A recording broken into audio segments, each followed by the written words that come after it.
Programa Viva com Mais Saúde. Patrocínio: Morelli Ortodontia, Unimed Sorocaba e Unip Sorocaba.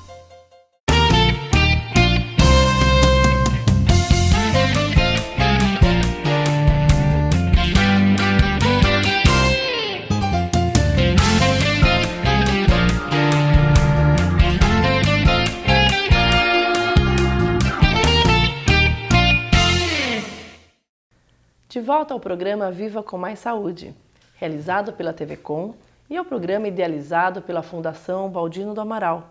Tenho hoje o prazer de receber aqui nos nossos estúdios a doutora Regiane Batista de Almeida. Seja bem-vinda, doutora Regiane. Eu é que agradeço a oportunidade de estar aqui hoje com vocês, falando um pouco do trabalho, né? Doutora Regiane vai falar sobre o atendimento psicológico antes de cirurgias. Doutora Regiane é psicóloga clínica, especializada em crianças e também especializada nesse ramo, que é um ramo meio novo aqui na atividade entre os trabalhos dos psicólogos, né? Esse atendimento pré-cirúrgico, podemos falar assim, isso, que vai estar atendendo as pessoas antes de uma cirurgia. Não é isso, doutora Regiane? É isso. Como que é feito esse trabalho, né? O que é exatamente esse trabalho? Porque é um trabalho novo e a gente veio trazer aqui para o nosso público. A gente tem sempre essa missão de estar trazendo a prevenção, a saúde preventiva. E às vezes a gente tem que passar por uma cirurgia, infelizmente, não é uma coisa que a gente escolhe. Mas que acontece. Como é feito esse trabalho, doutora Regiane? Então, vamos falar um pouco, né, de como pensando realmente na parte preventiva, né, que surgiu o preparo psicológico antes de uma cirurgia. Aqui em Sorocaba somos 3, né? Sou eu, mais a Cláudia Bart e a Vanessa Tagliaferro, que nos especializamos nessa área. Tá, muito interessante. Né? Porque até como, né, Paula, você mesmo acabou de falar, ninguém escolhe a cirurgia. De repente, algumas situações se vê a indicação para se fazer uma cirurgia. Tá, e aí vem um certo mal-estar, uma certa indecisão, né? Indecisão não, mas uma certa angústia em relação a isso. Totalmente, angústias essas, né, que sobrecarrega o paciente, os familiares. Isso você pode falar que sobrecarrega só as crianças e os adultos? Como que você mede essa insegurança, esse momento tenso? Na verdade, esse momento tenso, né, desde que acontece a indicação da cirurgia, naturalmente já desperta um monte de medos e fantasias, tá?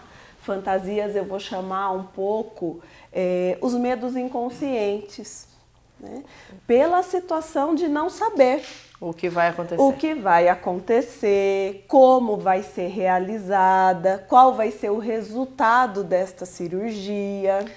Porque tem cirurgia que você não sabe se ela vai ser bem-sucedida, quando vai ser, deve ter mais. Sim, porque existe um risco que é real. Existe, porque vamos dizer que mesmo que seja até uma cirurgia mais banal, estética até, toda cirurgia envolve um risco. Claro.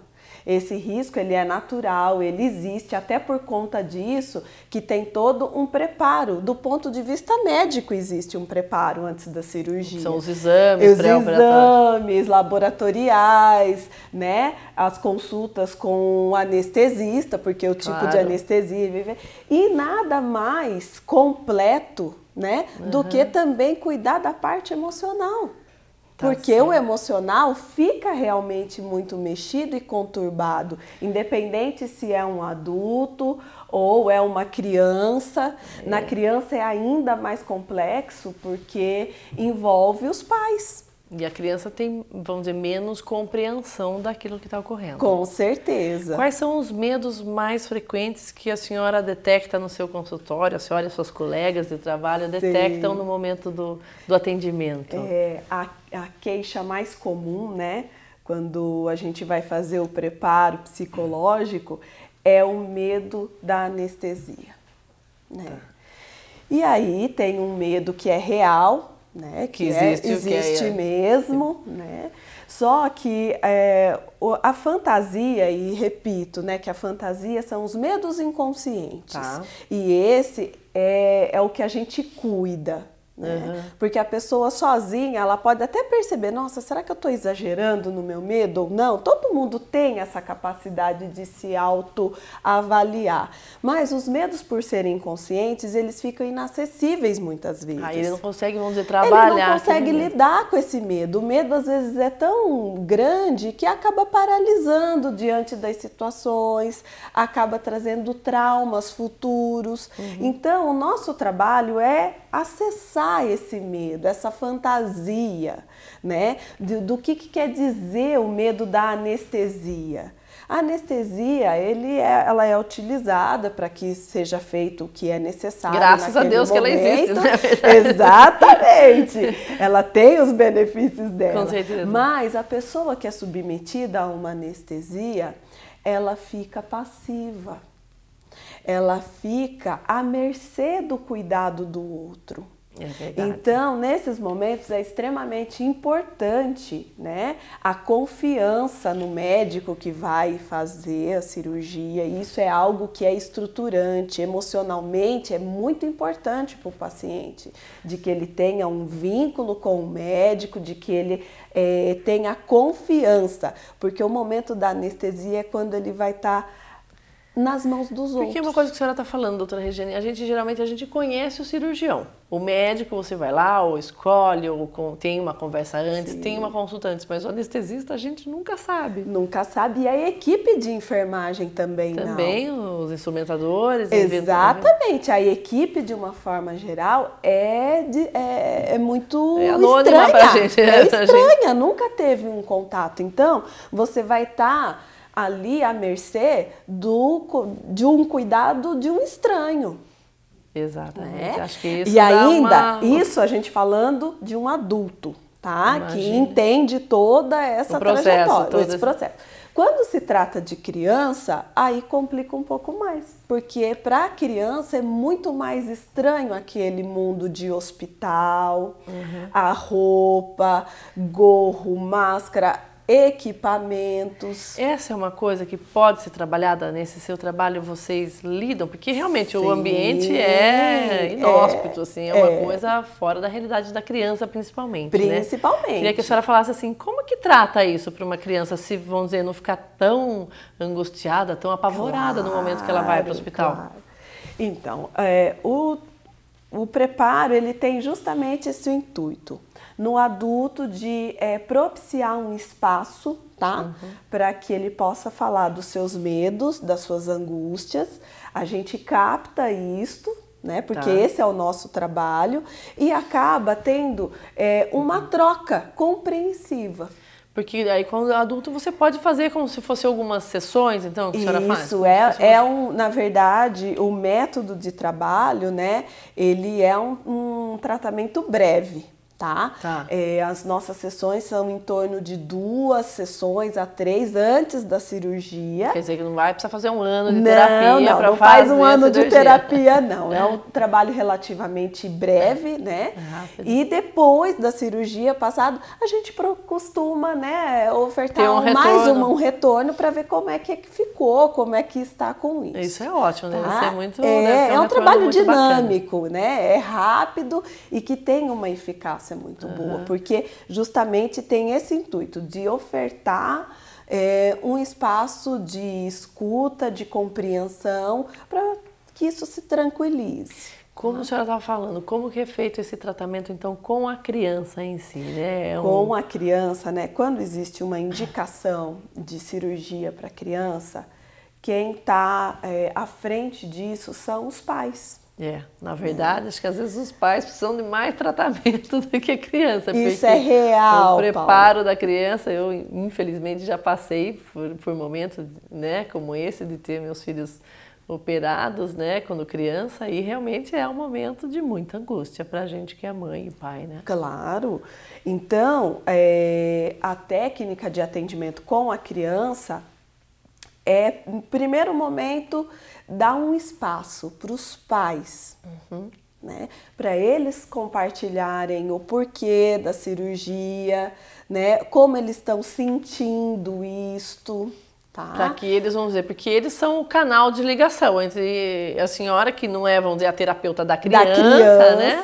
Sim. Eles vão fazer essa ponte também, ajudar. Exatamente, porque, na verdade, os pais é a estrutura da criança. Pais mais tranquilos, filhos mais tranquilos. Isso é uma consequência, é uma ligação, né? Muito forte de vínculo, de afeto, de convivência, segurança, na verdade, segurança. Né? E aí, se os pais estão super aflitos nesse momento, a criança pode ter certeza vai que a criança vai estar muito aflita também, porque é como se fosse um termômetro, né? Termômetro dos pais, os filhos. Olha os filhos, olha os pais que têm essa ligação. E aí os pais, porque às vezes os pais, eu já ouvi dizer até que os pais às vezes têm dificuldade de contar para a criança que ela vai passar para a cirurgia. Muitas vezes, quando os pais chegam até o consultório, né, eles têm já contou para a criança que vai fazer a cirurgia? Não, eu não consegui falar ainda. Acontece e isso. Não é que acontece, é a maior parte. Não diga. Né? Eles chegam com a dificuldade até de como contar. Tamanha angústia, olha o que causa no pai e numa mãe passar por uma cirurgia um filho. E sem falar assim, né, que tem ainda um conteúdo de culpa. Porque toda criança que vai ser submetida a uma cirurgia, né, independente ela qual seja, existe a questão nos pais assim, eu poderia ter evitado isto? O que eu fiz de errado? O que é que eu fiz de errado? Né? Então, isso, a gente captando, a gente pode conversar. Uma vez que você pode conversar, é um espaço de pensar, de refletir, consequentemente, atitudes mais adequadas, mais tranquilas. Evidentemente que aí é uma conversa, não é uma conversa de comadre, né? É uma conversa com uma especialista, né? Com uma equipe que já está preparada para isso, sabe dar uma orientação, porque às vezes você está angustiado, você procura qualquer pessoa, cada um dá um palpite, leva, a criança não vai sentir nada, ou vai dormir mesmo, não precisa nem contar. Ou pior, né? Conta na hora que chegar lá, o que é porque tem medo que a criança chore antes. Imagine o pânico horrível de uma criança chegando para o hospital sem saber o que está acontecendo. O que está acontecendo para ela vai ser muito ruim. Ou ainda, né, aqueles exemplos que dizem assim, a gente vai no shopping, de repente está no hospital. Super, logo ali. E isso é muito prejudicial emocionalmente para uma criança e se faz desse modo, conduz por falta de, às vezes, orientação, por falta de conhecimento, está tentando fazer o melhor, mas que emocionalmente é muito ruim para a criança. Tem um custo para lidar depois. Custo. Como é, doutora Regiane, esse tratamento no consultório com uma criança? Explica para os nossos espectadores aqui como que é feito esse trabalho. A criança, né, a melhor forma da criança se expressar é através da brincadeira, é através do lúdico. Né? Então, quando é atendimento infantil, num primeiro momento atendo pai e mãe, né? Até para pegar um pouco do que é que está acontecendo. Qual é o momento, que tipo de cirurgia é. Exatamente, para ter as informações que são extremamente necessárias, até para tranquilizar os pais, porque como eu disse, é uma consequência, a criança vai estar mais tranquila também. Tá certo. Né? E daí, num segundo momento, vem a criança. E para a criança, a gente oferta, né, brinquedos que possa lembrar situações de um hospital. Ambulância, né, bonecos, bonequinhos que ficam doentes, que eram igual à sala de cirurgia. Bonequinhos que ficam doentes, aparatos que se tem numa sala de cirurgia. Normalmente a gente se veste, né, com aquela roupa do centro cirúrgico. Dá para a criança manusear. Dá para ela manusear. Conta uma história, né? Sempre inicio a sessão contando a história de ou um bichinho de pelúcia ou o bonequinho que esteja ali que ficou doente, que foi no médico, né? Normalmente mostro o local e a criança vai começando a interagir, ela vai se identificando com aquela história, porque ela sabe que é a dela. Rumor, ou mesmo que ela não saiba, ela já sabe que aquilo ali é possível. Inconscientemente ela já sabe que é a história dela, né? E ela começa a participar. né? Ela não fica ali só olhando, ela fica participando. E tendo pega contato seringa, com... pega a seringa, o soro, que vai precisar colocar no bracinho, Olha, né? que interessante. E ela vai brincando com aquilo. A gente coloca gorro, máscara. Dá para a criança colocar? Dá também, dá. Os que tem, pode colocar? Pode. Porque, de alguma maneira, todo aquele universo fica um pouco mais próximo dela, né? Ela vai se familiarizando um pouco mais com aquilo. Então, é através da brincadeira. A gente também oferece sempre o material, né, gráfico, porque a criança que, dependendo da idade que ela tá, gosta muito de desenhar. E através do desenho também expressa muito do que o que está acontecendo internamente com ela. E o desenho mostra um pouco, um desenho, vamos dizer, mais tenso, mais agressivo, né? Sim, sim. A gente tem, né, essa técnica, né, de observar os desenhos e poder entender o que está ali expresso. E isso é o material, né, que a gente pode conversar com a criança. Através daquela brincadeira, daquele momento, você vai primeiro tranquilizar os pais, porque a culpa, como a gente estava dizendo... É grande, né? Não, e ela aparece. Ou em maior ou menor grau, a culpa sempre aparece. Aparece. Tranquiliza os pais, vamos dizer, seria o primeiro Paulo, momento. assim, não tem um culpado. Existem situações, né? A culpa, ela vem muito de uma coisa irracional. Quando existe uma indicação de cirurgia ou aconteceu alguma coisa com a criança... É importante olhar de que não dá para proteger o tempo todo, né? Que não dá para colocar na redoma de vidro. A gente até gostaria, né? Como até, pai, claro, mãe, a gente gostaria que nada acontecesse. Se fosse perguntar, nenhum estaria ali, com certeza, né? Nesse momento de fazer uma cirurgia, de se submeter.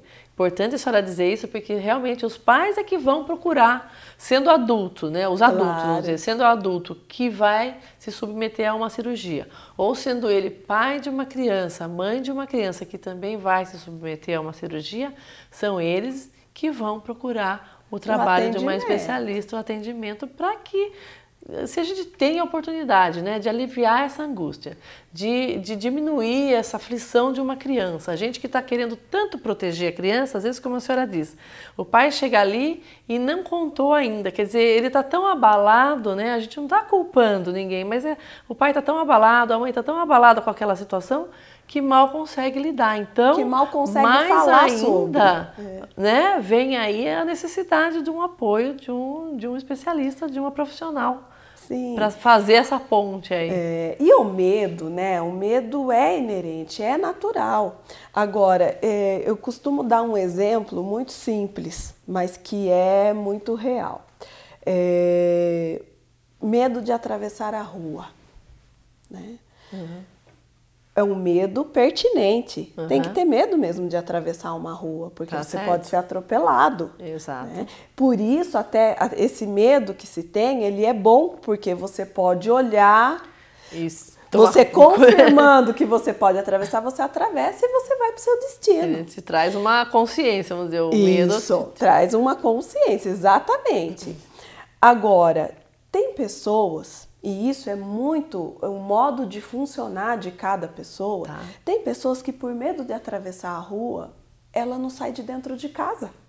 Tá certo. E isso são proporções de medo, né? O medo, ele de uma situação real, que nem a rua, oferece medo mesmo. Ou de atropelamento, ou de qualquer outra situação. Mas você consegue... Mas precisa lidar com esse medo. E saber separar um medo que é real, né? Que faz você se proteger para você continuar o seu caminho, mas um medo que te paralisa. Né? Que aí deixa até de viver ou de fazer coisas importantes em função do medo. Né? Agora, uma cirurgia tem um medo real? E sim, ele tem um perigo real? Sim, mas isso serve para quê? Para se proteger também. Né? Para procurar os recursos disponíveis. Com certeza. E os benefícios de quem procura um atendimento, doutora Regiane? A gente está falando aqui, claro, de coisas emocionais, de coisas que não são, às vezes, mensuráveis, palpáveis, né? Então, eu gostaria de saber, assim, como que a senhora pode dizer que uma pessoa vai se beneficiar procurando um tratamento do atendimento né? Pré-cirúrgico, que a gente está falando aqui hoje sobre esse tratamento pré-cirúrgico, essa procura dessa ajuda para quem está angustiado vai passar por uma cirurgia. Os benefícios, eles são, eu acho que de 2 parâmetros, né? Físicos. Físicos pode ter. E emocionais. Tá. A gente é inteiro, nós somos integrados, corpo e mente. Tá. Né? No Brasil, a gente tem muito o cuidado com o corpo. Né? É verdade. O preventivo, tropical, todo mundo está muito preocupado com a aparência. O preventivo, eu acho que agora está despertando cada vez mais. Graças a Deus. E a coisa mais integrada, que é de corpo e de mente. Mente mais tranquila, consequentemente, corpo mais tranquilo também. Né? Existem pesquisas que mostram que o paciente que é submetido a esse tipo de atendimento, né, antes de uma cirurgia, os níveis de sangramento dele são muito menores. Dá para notar isso? Sim, o paciente que vai preparado psicologicamente para a cirurgia, ele sangra menos, ele tem menos ocorrência de pressão alta no centro cirúrgico, porque muitas vezes pressão alta no intraoperatório é por conta do nervosismo. Quantas cirurgias não são desmarcadas porque o paciente está com pressão alta? Chega na hora, na hora Isso da cirurgia. Isso tem estatística. Centro cirúrgico, eles têm estatística disso. Olha só. Então aí dá para mensurar bem o que acontece com alguém que está indo para uma cirurgia. Sim, porque se tem o preparo, né, psicológico junto com o preparo médico, né, a gente está vendo o paciente de uma forma inteira. Tá e nós somos corpo e mente. A mente tem uma influência muito grande no físico. Com certeza. Né? Então, os benefícios do ponto de vista do total, do integral, de corpo e de mente. Né? Tá ótimo, doutora Regiane. A senhora poderia dizer assim, vamos dizer, a senhora já disse que a duração é um tratamento rápido, são algumas sessões. A senhora oferta também uma sessão de acordo com a necessidade da pessoa após a cirurgia. E dá para constatar aí assim, um alívio nas pessoas? Sim, dá para constatar depois certeza, que foi... Com certeza, e até para ter um feedback do trabalho. Claro. Né? De saber como é que foi, se foi bem sucedido, de como estão as emoções mesmo diante de mais uma etapa, né? Passado. Então, é um tratamento relativamente breve. Né? Isso a gente está dizendo para cirurgias que é eletiva, que é aquela com dia e hora marcada. Porque tem a cirurgia que não dá tempo. Que não dá tempo, exatamente. Nem se quisesse, então, não daria tempo. Então, a cirurgia que tem dia e hora marcada, a gente se organiza para oferecer de 2 sessões, em torno de 2 a 3 sessões, isso varia, né? Antes da cirurgia e uma após. Tá. Né? Quando é com a criança, como tem os pais, né? No primeiro contato com os pais. Mas a criança vai junto, ela fica ali escutando. Não, ela participa. O radinho ligado. Não, eu acho que a criança precisa ser participativa dentro desse processo, né? Então, na primeira sessão vem os pais com a criança, no segundo momento só a criança, né? E a gente vê através do lúdico como é que tá, se dá tempo, muitas vezes faz mais uma sessão antes da cirurgia com a criança e depois uma após. Mas e aí aquela cirurgia que não deu tempo de fazer nada disso, como que funciona? Tem jeito sim, né? As cirurgias de urgência e emergência, a gente não tem esse privilégio de, né, agendar com antecedência, se preparar. São muitas coisas que às vezes acontecem de forma atropelada, né? E aí nem dá tempo de pensar. Né? Mas existe a possibilidade, né, de vir depois. De fazer o tratamento pós-operatório. Pós-operatório. Procurar essa E isso eu acho que é até bacana, porque ajuda a pessoa a vivenciar aquilo que aconteceu, que às vezes foi tão rápido, né, que às vezes nem caiu, como diz, não caiu a ficha. E aí, às vezes, pode ficar até uma situação, vamos dizer, meio mal resolvida para a criança ou para o adulto também. Ou para o adulto, que a gente pode falar em traumas, né? Uma situação dessa pode gerar traumas. Com certeza. Tanto no adulto quanto na criança, né? E traumas que pode ser assim, coisas que vai mexer no cotidiano dela. Existe, né? Eu já, através dos estudos, né, a gente vai percebendo que tem criança, quando ela não é preparada emocionalmente para ir para a cirurgia, às vezes é criança que já não usava mais fralda, já não tinha, né, os esfíncteres controlados, tudo bonitinho. Fez cirurgia, começa a fazer xixi na cama. Ou então ter o terror noturno. Entendi. Que é quando o sono fica perturbado, a criança acorda no meio da noite chorando, tendo pesadelos. Quer dizer, e isso também acontece com o adulto. Começa a ter insônia, problema de voz. Depois da cirurgia que não teve. E aí, por isso a importância de, então, se não teve a oportunidade de fazer a ajuda pré-cirúrgica antes, que a faça depois, para aliviar um pouco aquela tensão. Aquela situação toda, o estresse familiar e do paciente que passou por uma cirurgia de emergência, infelizmente. Eu gostaria, doutora Regiane, que a senhora me pusesse aqui, se a senhora tem algum exemplo, algum caso que a senhora pode relatar, ou assim, para deixar bem ilustrado para os nossos telespectadores, como que acontece isso na cabecinha, vamos dizer, de uma criança? Como é que se dá esse medo que ela tem? Como é que é essa situação aí do pré-cirúrgico? Eu acho que os exemplos, né, de histórias são muito produtivos e exemplifica, né, essa linha de pensamento e de trabalho, né? Eu tenho um caso de um menino de 6 anos, né, que ele ia ser submetido a uma hérnia. Cirurgia de hérnia muito normal em criança, né? Muito comum, né? E teve lá a indicação que ia se fazer. Aí, né, os pais procuraram, né? Observei nos pais o sentimento de culpa, será que a gente fez alguma coisa de errado? Esse questionamento apareceu nesse caso. Né? Podendo conversar sobre isso, observamos que diminuiu a tensão dos pais e aí, né, ofereceu os brinquedos para a criança e ele falava assim, eu observei que ele estava com medo do corte, porque ele fazia muito, né, o corte. Eu observei que era o corte do pipi. Ele estava com muito medo que, né, o pipi dele fosse cortado. Uma cirurgia inguinal é próxima, mas aí o menino, né, fica apavorado. Isso passa pela cabeça de uma criança? Com certeza. E através da brincadeira eu observei isso. Compartilhando com os pais, eles me dizem que, olha, agora eu entendo.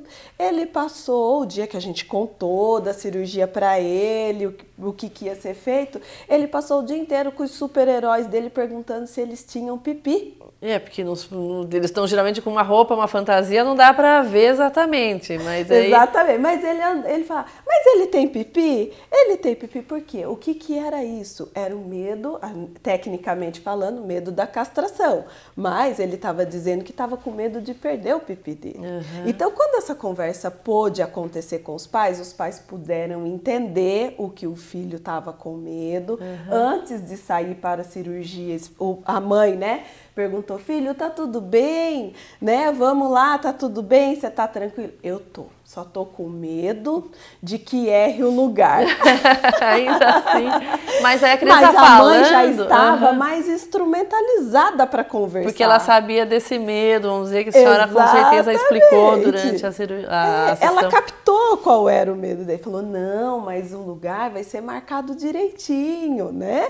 Não marca com caneta. Marca com caneta. O pipi fica protegido, não vai acontecer. Então, esse é um exemplo de um preparo psicológico, né, antes de cirurgia, muito bem sucedido, porque a criança saiu tranquila, foi assim, um sucesso. Ele saiu tranquilo, não teve nenhum problema. O pós, a criança dormindo bem, se alimentando bem, então, né? Quer dizer, porque a criança fica ali no pós-cirúrgico, naquela recuperação. Se a criança está agitada ali, já deve ser um momento tenso, né? Exatamente. E essa oportunidade da criança poder falar, porque a criança, quando você dá espaço e abertura e está com os ouvidos aí prontos para escutar, e através do trabalho como a senhora faz, que é muito bacana, é uma novidade aqui em Sorocaba, como a senhora disse, temos aí 3 colegas, né, que trabalham juntos. Somos as 3 que fazemos esse trabalho em nossos consultórios. Né? Quem precisar desse tratamento, então,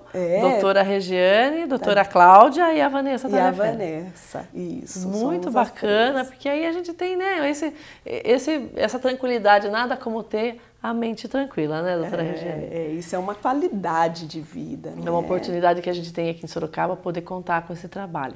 Eu agradeço, doutora Regiane, a sua presença, suas explicações. Espero que a senhora tenha muito sucesso e muitos clientes mais, porque é um tratamento que pode ser feito. Claro. É rápido, são algumas sessões só, também não é um tratamento tão dispendioso, né? Pode ser procurado. E tá aí. Mais uma oportunidade da gente. Muito obrigada, doutora Regiane, e agradeço a sua presença. Eu é que agradeço a oportunidade de estar aqui e falar um pouco desse trabalho, né? Muito obrigada, doutora Regiane. Nós agradecemos mais uma vez essa participação muito bacana, muito produtiva, uma novidade aqui em Sorocaba desse atendimento. E com vocês, encerramos aqui mais um programa Viva com Mais Saúde.